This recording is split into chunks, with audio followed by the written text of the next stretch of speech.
La CIFCACOP dresse le bilan de ses activités lors de sa traditionnelle cérémonie de présentation de vœux.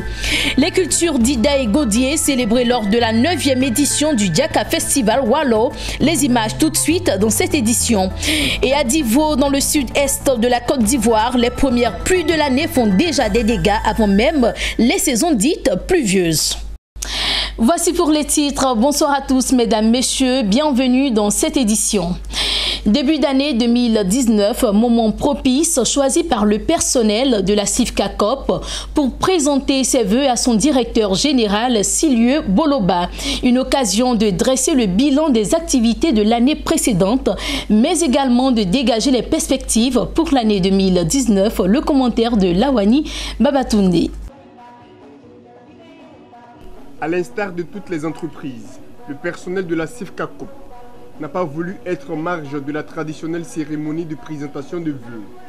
C'est à son siège, à Trècheville, dans la zone portuaire, que son personnel a présenté ses vœux de nouvel an à Silieu Boloba, le directeur général. Une occasion pour l'entreprise de dresser le bilan de ses activités et de dégager les perspectives. Pour 2019, à mi-parcours, sur 20 000 tonnes de cacao attendues, 12 000 tonnes ont déjà été collectées. 2018, il est positif parce que lorsque je prenais la tête de cette structure, il n'y avait que 21 employés. Et aujourd'hui, nous sommes à plus de 100 en un an. L'entreprise produisait 2000 tonnes de cacao. Nous avons pu produire déjà 12 000 tonnes cette année. Et donc, je pense que le bilan est beaucoup positif. Nous avons également pu construire 2 laboratoires. Et nous avons mis sur pied l'usine de San Pedro qui était fermée il y a plus de 10 ans. Les perspectives pour 2019, aujourd'hui, nous envisageons aller au-delà de 20 000 tonnes de cacao, recruter le maximum de personnes, retrouver de nouveaux marchés pour pouvoir évacuer donc le cacao et le café vers ces nouveaux marchés, surtout les marchés émergents. L'endroit du personnel, c'est de leur dire merci et surtout de les encourager à aller dans le sens positif parce que vous pouvez être expert DG, mais si le personnel n'est pas honnête avec vous, vous ne pouvez pas atteindre vos objectifs. Donc c'est de leur dire de continuer le travail, surtout pour eux-mêmes leur bonheur. Silieu Boloba a salué les efforts engagés par l'ensemble de son personnel. Pour le responsable du personnel, le directeur administratif et financier Joël Kwasi, ces résultats sont à saluer et surtout à mettre au crédit de bonnes orientations donné par la direction.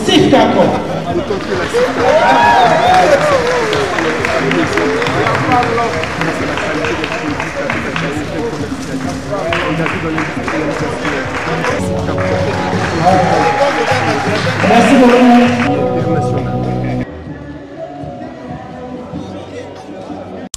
Parlons à présent d'intelligence économique, une discipline qui est de plus en plus pratiquée en entreprise.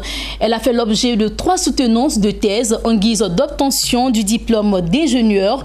Les impétrants étaient tous issus de divers secteurs d'activité. C'était à Abidjan, à l'Institut DI. Le commentaire de Daniel Kodjo.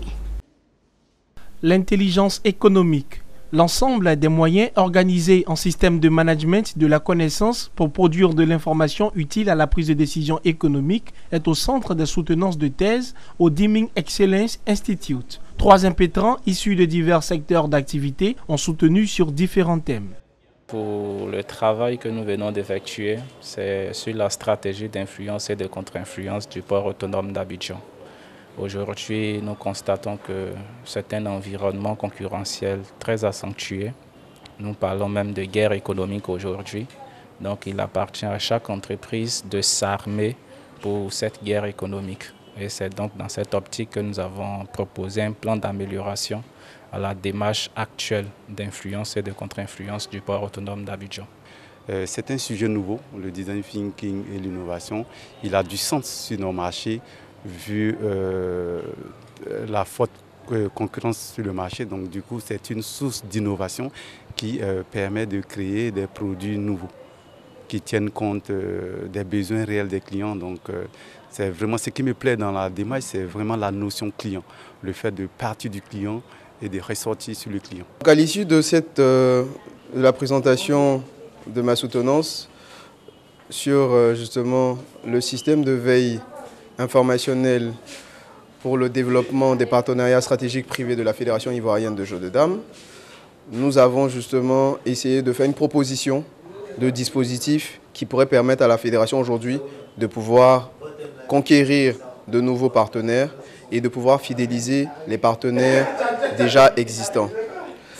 Tous issus de l'école de commerce et de gestion, les désormais diplômés ingénieurs en intelligence économique ont respectivement obtenu les notes de 17, 18,5 et 15 sur 20. Par sa nouvelle compétence, la Côte d'Ivoire a désormais 3 nouveaux ingénieurs en intelligence économique jugés prêts par le jury à faire valoir leurs connaissances économiques aux entreprises pour faire face à la concurrence de plus en plus globale. Vous savez que l'intelligence économique est une discipline transversale qui vise à conférer aux entreprises davantage concurrentiels, décisifs, défendables et durables. Donc aujourd'hui, nous avons pour la Côte d'Ivoire 2 compétences nouvelles, enfin 3 compétences nouvelles qui vont donner leur appui, leur connaissance aux entreprises pour les aider à faire face à la guerre économique, qui est une guerre réelle, qui vont accompagner les entreprises à pouvoir se positionner par rapport à la concurrence qui est de plus en plus globale, mondiale et même locale. Nous sommes très fiers des résultats qu'ils ont obtenus et nous ne pouvons que leur souhaiter bon vent. À l'école de commerce et de gestion, le diplôme d'ingénieur en intelligence économique permet entre autres étudiants de mettre en place une politique de sécurité et de protection de l'information et d'être capable d'implanter et auditer un système d'intelligence économique dans une entreprise. Le GERDES Côte d'Ivoire, groupe d'études sur la démocratie et le développement économique et social, s'est prononcé sur le processus de recomposition de la commission électorale indépendante lors d'une conférence de presse tenue à Abidjan. Des propositions ont été faites pour éviter d'éventuels blocages à ce processus. Écoutons Souleymane Traoré, président du GERDES Afrique, section Côte d'Ivoire.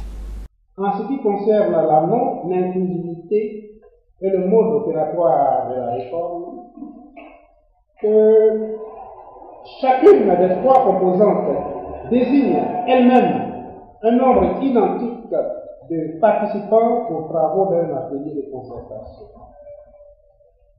Cela lèvera sans nul doute toute controverse quant à la représentativité de la rencontre.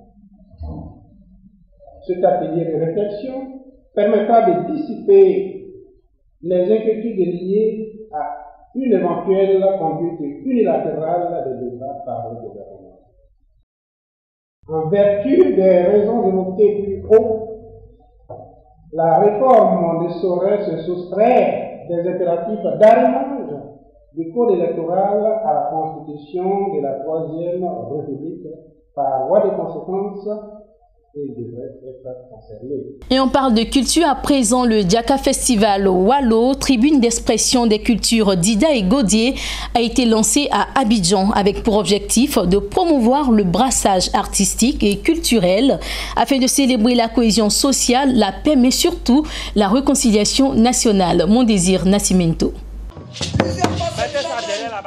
La 9e édition du Diaka Festival Wallo va se tenir du 14 au 17 août 2019 au stade municipal de Divo.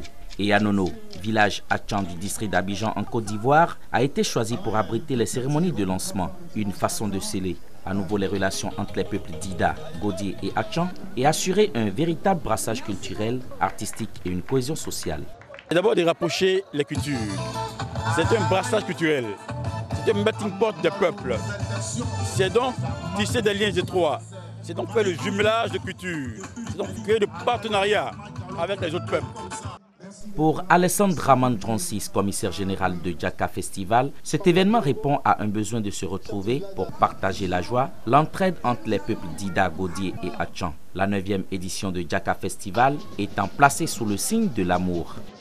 La seule période de retrouvailles était essentiellement autour des funérailles et nous avions estimé qu'il fallait inverser la tendance en permettant que les populations se retrouvent autour des événements festifs que nous avons dénommés Diaka Festival, à savoir la joie, célébrer la vie, l'allégresse. Mais en même temps, nous avons constaté que les gens n'allaient plus au village et que les langues étaient en perdition. et donc il fallait lutter contre l'acculturation. Les tableaux artistiques et culturels présentés lors de ce lancement créent déjà l'admiration d'une culture riche de ces danses. J'ai voulu faire découvrir un petit peu cette culture, cette richesse et ces magnifiques costumes, et c'était vraiment un très beau spectacle. On a énormément apprécié, c'était magnifique. Voilà, merci la Côte d'Ivoire, merci Abidjan. Du côté des joies, c'est vrai, à tout moment on pleure, les funérailles, mais il y a des moments aussi de réjouissance. Donc le Jaka Festival, c'est une réjouissance pour nous. Mais je suis impressionnée, je ne m'attendais pas du tout à ça, et ça me fait plaisir de découvrir une nouvelle culture qui est très différente de la France. Et tout le monde ici est souriant, accueillant, et ça fait vraiment plaisir. Il est bon de noter que plusieurs activités dans le cadre de Jaka Festival Walo 2019 seront lancées, notamment dans la région de Guitry le 11 mai, le 9 août à Dougroulili à Lakota, avant la fatidique date du festival prévue pour le 14 août 2019 à Divo.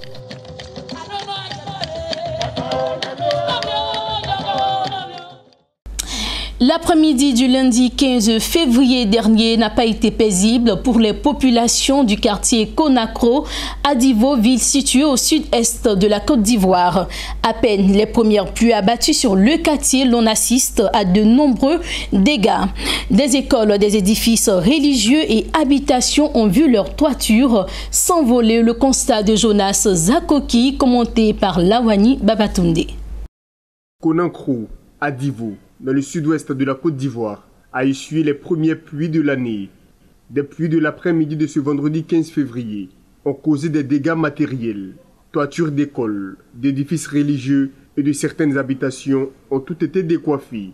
Informé de la situation, le maire de la commune de Divo a dépêché une équipe sur place pour faire le constat et apporter le soutien du conseil municipal aux populations.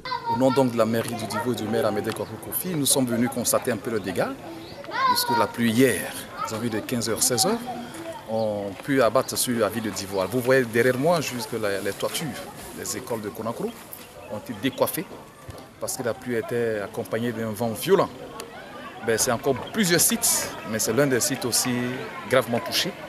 Et c'est avec désespoir, mais on a toujours espoir de bien reprendre le travail et bien faire.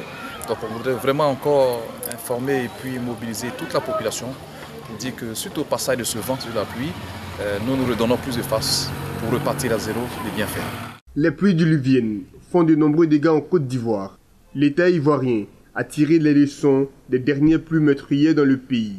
Avant-gardiste, il annonce prochainement un ensemble de mesures visant à mettre à l'abri ces populations.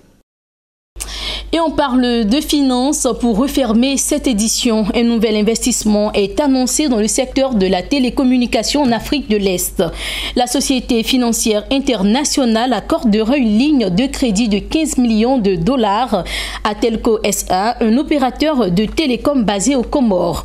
Un premier investissement de la SFI dans les îles Comores permettra à Telco de renforcer ses infrastructures en communication mobile et de connexion Internet dans tout le pays. Voilà qui met fin à cette édition. Merci à vous pour votre attention. On se retrouve très bientôt pour un prochain journal. D'ici là, portez-vous bien.